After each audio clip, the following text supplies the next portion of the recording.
Hello eight class students. Last time हमने देखा था कि एलएचएस और आरएचएस दोनों में अगर वेरिएबल हो एक्स तो हम कैसे सॉल्व करते थे। Today will learn word problems जिसमें पहले हमको इक्वेशंस गिवन रहती थी, हम उसकी वैल्यू निकालते थे। आज की वर्ड प्रॉब्लम्स में इक्वेशन भी हम ही बनाएंगे और उनको सॉल्व भी हम ही करेंगे, ये डिफरेंस है। ओके, सो फर्स्ट क्वेश्चन देखते हैं।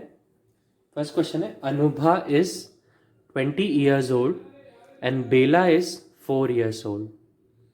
In how many years Anubha will be twice old as Bela? यानी कि अनुभा की एज 20 years है, बेला की एज 4 years है। अब इसमें दिया है कि कितने ईयर्स बाद अनुभा जो होगी बेला के डबल एज की होगी।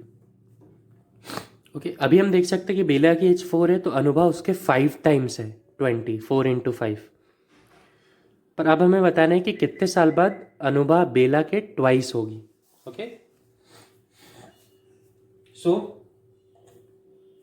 जो हमें निकालना रहता है उस ईयर्स को हम मानते हैं कि वो एक्स है, ठीक है। तो ये जो हाउ मेनी ईयर्स है, कितने ईयर्स बाद, उसको हमने एक्स माना। ओके, तो अभी अगर अनुभा की एज 20 है तो एक्स साल बाद उसकी एज कितनी होगी अनुभा की? अभी 20 है और x साल बाद 20 plus x and Bela's age would be 4 plus x. Okay, सो उन दोनों की एजेस हो गई x ईयर्स बाद। इक्वेशन क्या बनेगी?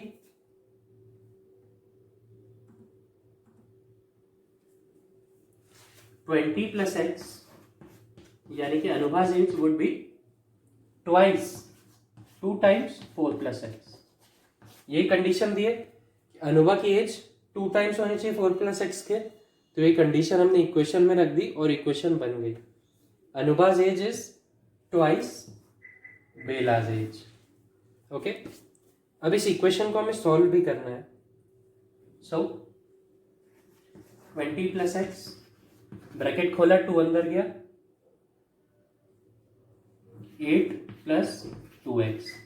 ओके, फिर x यहां आया, 8 यहां गया, क्योंकि x वाले टर्म्स को एक साइड लेते हैं, नंबर वाले टर्म्स को एक साइड लेते हैं। 20 minus 8 किया, 12 आया, 2x minus x किया, x आया।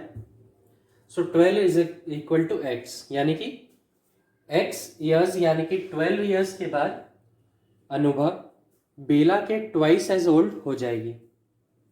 ओके, ओके स्टूडेंट्स, एक और टाइप का प्रॉब्लम देखते हैं इसमें। ये प्रॉब्लम है, अ boat covers a distance in downstream in 7 hours, same distance in upstream in 8 hours।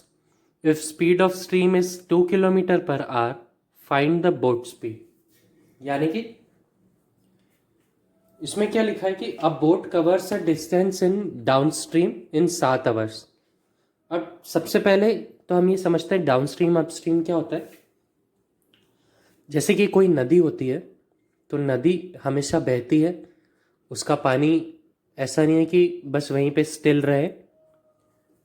तो नदी, रिवर ऑलवेज फ्लोज। ओके, सो अगर बोट जो है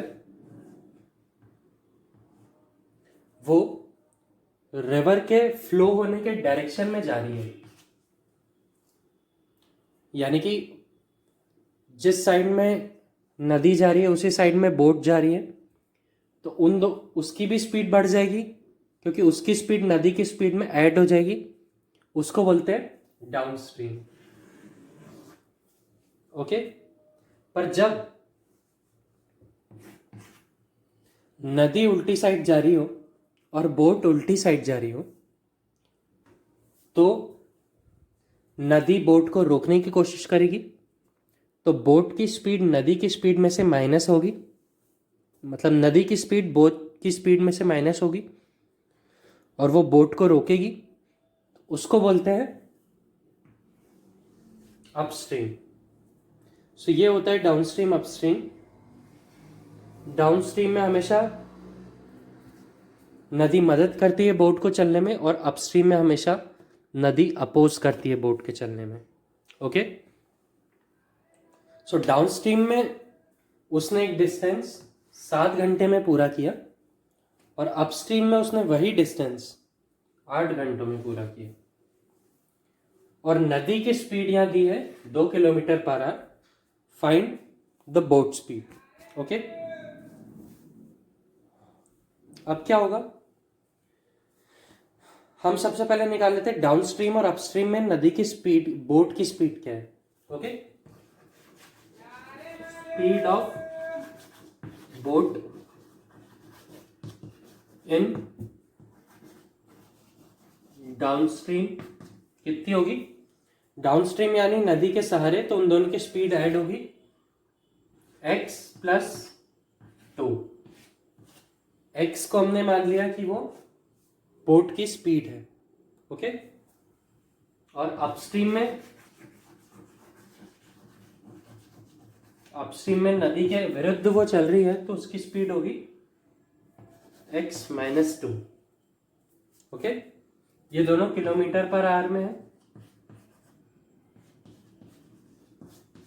ये यूनिट लिखना बहुत जरूरी है, किलोमीटर पर आवर, क्योंकि अगर यूनिट अलग होती मीटर पर सेकेंड तो हम अलग लिखते। ओके, अब इसमें दिया है कि 7 घंटे में हम उसने वही डिस्टेंस चली जो 8 घंटे में इस स्पीड से चली। तो इक्वेशन क्या बन जाएगी, हमें पता है स्पीड इनटू टाइम होता है distance, distance is equal to speed into time. तो हमने फॉर्म फिर इक्वेशन बनाई उससे, time into speed x plus 2। ये एक डिस्टेंस आ गया और ये डिस्टेंस उस डिस्टेंस के इक्वल है जो अपस्ट्रीम में, सो 8 इंटू एक्स माइनस 2। तो इक्वेशन बन गई है। अब इसको सॉल्व करके हम x की वैल्यू निकाल सकते हैं, जो आएगी 14 plus 16 is equal to 8x minus 7x। So आ गया x is equal to 30। So boat की स्पीड है 30 kilometre per hour. So students, इस तरीके से आपको वर्ड प्रॉब्लम्स करनी है। अगर आपको कोई भी डाउट आए तो हम सॉल्यूशंस डिस्कस करेंगे नेक्स्ट क्लास में।